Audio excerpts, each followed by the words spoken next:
Hello everyone, a new educational chess game, and I have white. I'm going to open with the queen pawn. I'm going to play d4.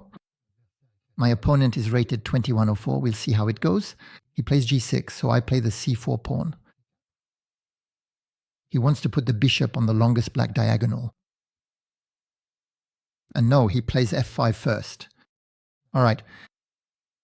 For those who know, this is pretty typical of the Dutch defense, mobilizing the f-pawn for the fight in the center to control the e4 square, but obviously that can come at the expense of the black king. So I need to look for the e4 push. I'm going to play knight to c3 to support the e4 push. Why am I aiming for this push? Even though it allows him to exchange a pawn of the wing against a pawn of the center, it's to open the semi-open e-file. And besides, he plays knight e6 to control this e4 square. So there I'm thinking of playing g3 and bishop g2 as well to support the e4 push. That's what I'm going to do.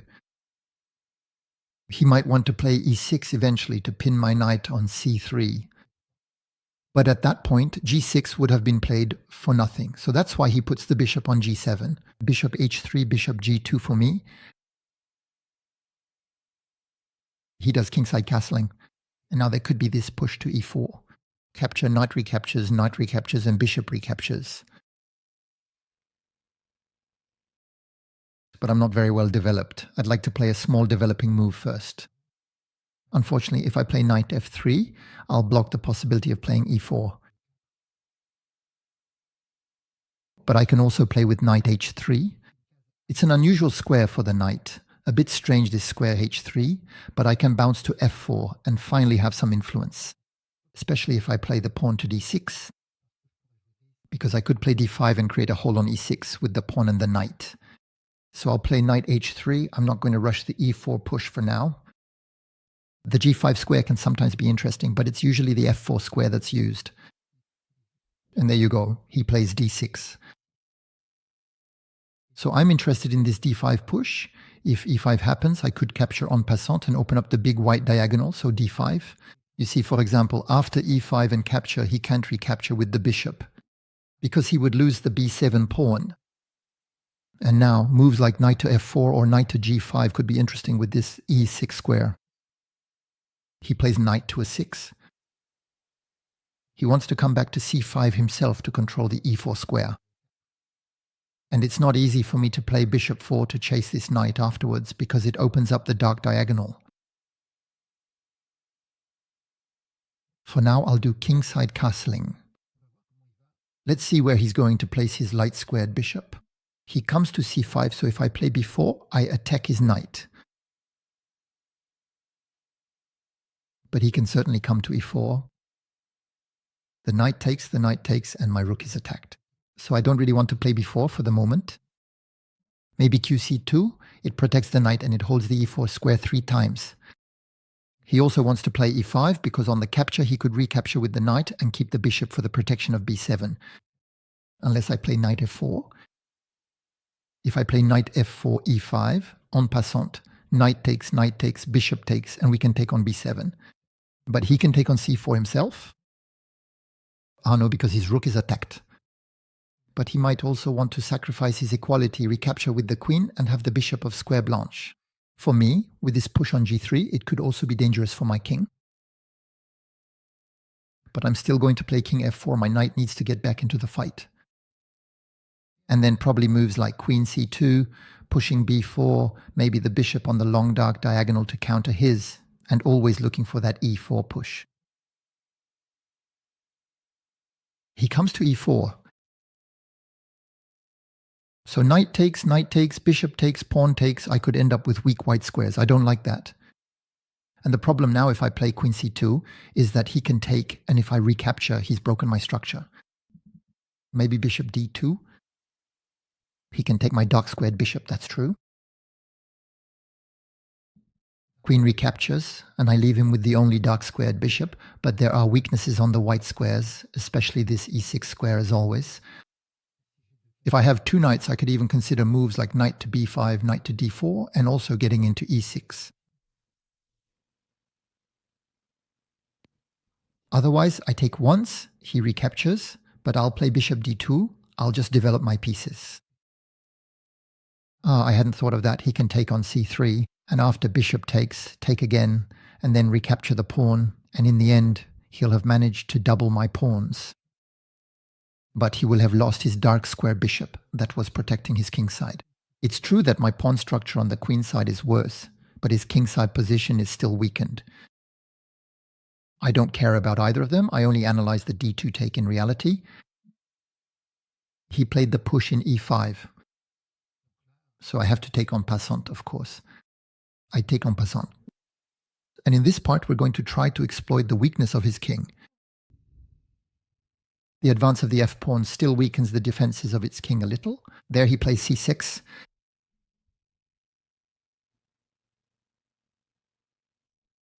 So I think I'm going to play queen to c2 now. Solve the problem of the pressure on this knight. And at the same time, attack e4 3 times. So I'm connecting my rooks. My knight on f4 after g5 push can also come back to d3. There could also be the b4 push.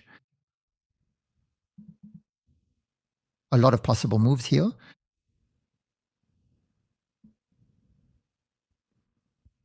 The d-file is for my rooks. There's the weakness of the backward pawn on d6 and the direct confrontation with his queen. So he takes on e6. Knight takes, that will develop his bishop, which will attack c4. It's not a big deal, but I'm checking if there's anything else. I can take on e4 myself. That's more interesting.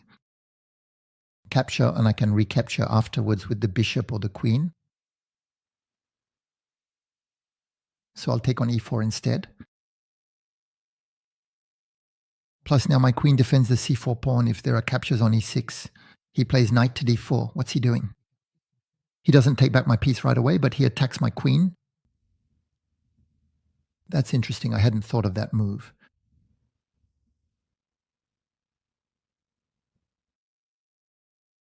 So where should I put the queen? d3 seems the square normally. And there he has to take back my knight anyway.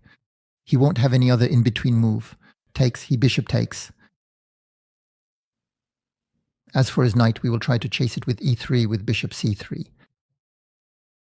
So queen d3. I still have to be careful though. Takes, bishop takes. Fortunately d5 doesn't work because there's the knight takes, and I could capture with check. Because his idea after takes, bishop takes, is that if I did not have my light squared bishop, he could play bishop f5, and my queen is running out of squares. She doesn't want to come to c3 facing his bishop. He would already have knight to e2, and even if I take back, I lose my queen. And if I go to a 3, he would have knight to c2. I have to be careful with his knight on d4. A knight that gets that close always threatens fork. He plays bishop to g4 and comes to attack the pawn on f3.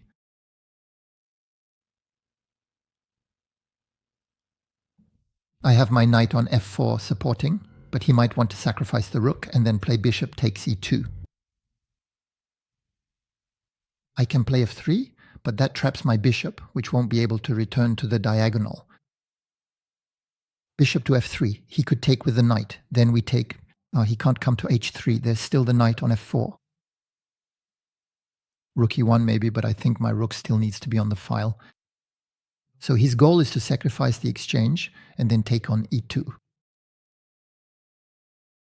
If I play e3, he will enter f3 to check. This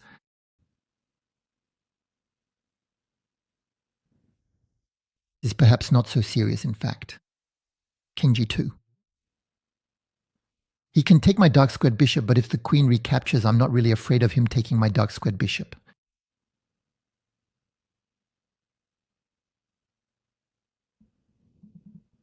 Or else bishop to c3, and if rook takes, it's not his rook I take, it's his knight.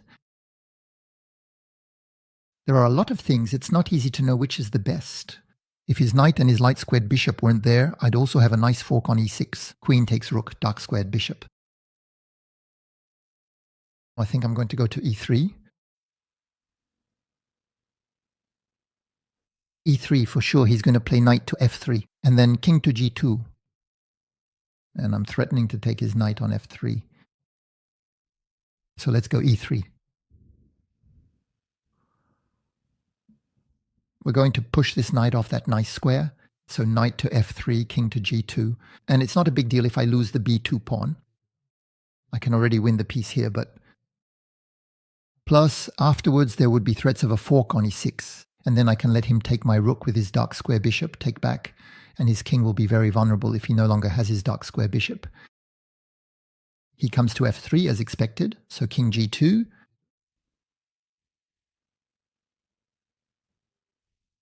And he might play me knight g5. That's interesting. He keeps the pressure on b2. He attacks my bishop of white square and is going to look for entries on h3, but I still have my knight defending. But let's not forget that he can sometimes sacrifice the knight if he has the knight on g5 to then enter on h3. But well, if he plays knight g5 and does an exchange sacrifice, the pawn takes back and his knight will also be attacked. But with knight g5, I can no longer preserve my light-squared bishop. He'll be able to take it. I didn't really want him to be able to take it, but I'm going to be forced to. If he takes the b2 pawn, I have rook b1, and then I get revenge on the b7 pawn. So that's not a big deal. That will also weaken the c6 pawn. He also has knight e5, which attacks my queen and my c4 pawn. But queen c2, it seems to be fine. Honestly, his knight is making my head spin. There, he goes back to e5. So queen c2. I have to be careful because my light-squared bishop no longer has any retreat squares now. Anyway, I'm kind of forced to go to c2 now. And here, after d5, I have take, bishop takes with check. But what scares me are always those exchange sacrifice, always. Everything recaptures. Fortunately, when I recapture with the pawn, I also attack his knight also. If he plays g5. Where's my knight going to go? Maybe to d3 to offer the exchange of knights. If he comes to f3, maybe knight e1, again to exchange his knights. On g5, we can also consider f3. If he takes my knight, I can recapture and attack both his pieces. But he plays queen e7. So here, I'm thinking about playing bishop c3. He won't be able to take on c4 because I take on g7 and then attack his knight. But if I play bishop to c3 and take his knight, he recaptures with the pawn, my knight is chased away. But that's not a problem. I still control the f3 square with my bishop, and my bishop can't be attacked because the pawn will block. I'm also looking at f3. I'll play bishop to c3. My bishop isn't active. I need to activate it. Game, rook on e8. So if I take, he recaptures with the queen, and my bishop will be under heavy attack. But I have this move, f3. Now he's threatening to move his knight and attack my bishop. Well, I can't stand his knight anymore. I'm going to eliminate his knight. He recaptures with the bishop, and he'll also want to eliminate mine and then take my light-squared bishop afterwards. I can play rook to e1. If bishop takes, I recapture with the pawn, and my rook will protect the bishop.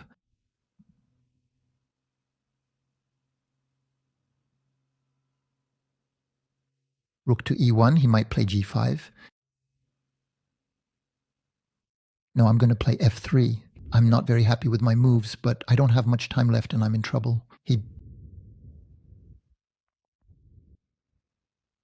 comes back.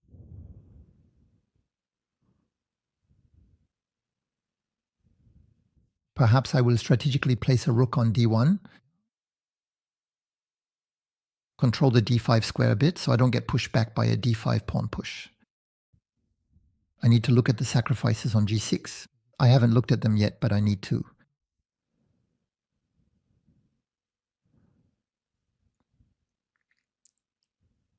First bishop takes, pawn takes. There could be queen takes check, or knight takes to fork. But with the fork, he can play queen to h7 and pin me along the diagonal, pin my knight. If I have time, I'll play h4. That prevents him from playing g5. And sometimes I can also push h5 to weaken his defenses. But he plays g5 first, he understood. Knight to h5, my knight. I don't know where it goes after that. If it's attacked, I'm going to play queen to d3, attack his bishop, and maybe reposition to f2 afterwards. Now he's opened up this diagonal. That could be interesting. But I don't have much time left, though. There, he retreats. So I play knight f2. There's this pressure on h7 that keeps his queen from moving to the 7th rank. There's also pressure on d6. He plays h5. And now I'm going to play bishop to g6. He can take on e3, but then I take his rook. I'm going to play bishop g6 because I can take the pawn on h5 if his rook moves, and then reposition to g4 to break up his pair of bishops. And if he takes my bishop, I can recapture with the knight, and then my knight will have a very good square. It will defend e3 and attack the bishop on f6. If he takes on e3, well, I just take his rook, plain and simple. So here, he was a bit too greedy on the king's side. I think he weakened his king too much trying to attack me. You always have to find the right balance between attack and defense. Here, I think he was too greedy. But I still have this time trouble issue. Fortunately, there's a 10-second increment. Now he plays g4, coming to attack my pawn on f3. That's interesting. I'm going to play f4. Always leaving him the rook and the h5 pawn to attack. But actually, it's the h5 pawn that I really want to take. That will allow my queen to come in, and then g4 will be very weak after. The good news is that his time is starting to run low as well. So he takes e3, we take his rook. And after queen check, it's going to hurt him since I'm attacking pretty much everything. He comes to f3 first, so okay, king g1. Fortunately, his bishop can't work together with his queen along the diagonal. After rook takes bishop, queen g6, and I'm attacking his bishop, king and rook. Can't defend everything.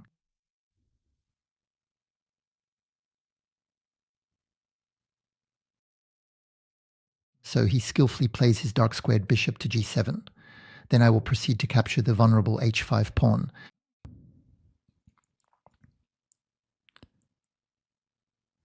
And why not look for a queen's exchange with queen e4?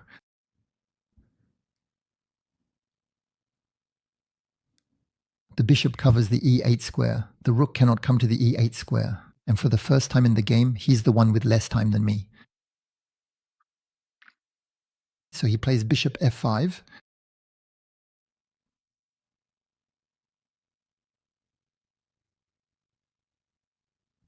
I can't get to queen d3 to exchange the queens, so I'll play queen d2.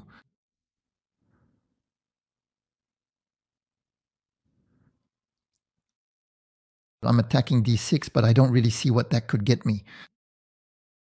I'm rather thinking of playing rook e1 and then putting my queen on e3. Or tour to e3 for that matter, that might trap his queen. But if my knight moves, the tour also attacks his queen. So he plays rook d8, I play tour e1. So now I'm threatening tour e3 and his queen is trapped.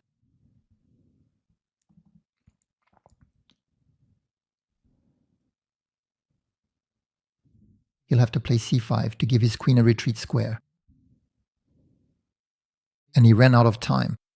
But here I was up a piece, and it was very complicated for him, because even if he can retreat his queen, if he plays, for example, c5 and I attack his queen, which comes to c6, then I can take his g4 pawn, break up his pair of bishops, my knight can also come back into the fight, and I'll have an extra piece and pawns, plus a better protected king. It's worth noting that my opponent told me, well played, so he was very sportsmanlike. So I had 91% accuracy, as you can see, compared to 85% for my opponent, but I made a blunder that could have ruined everything. And we're going to take a look at it. So let's quickly look at the opening. d4, g6, c4, f5. In the end, we're in a Dutch opening, knight c3, knight f6, g3, bishop g7, bishop g2. Both players have placed their bishops on the longest diagonals of the board.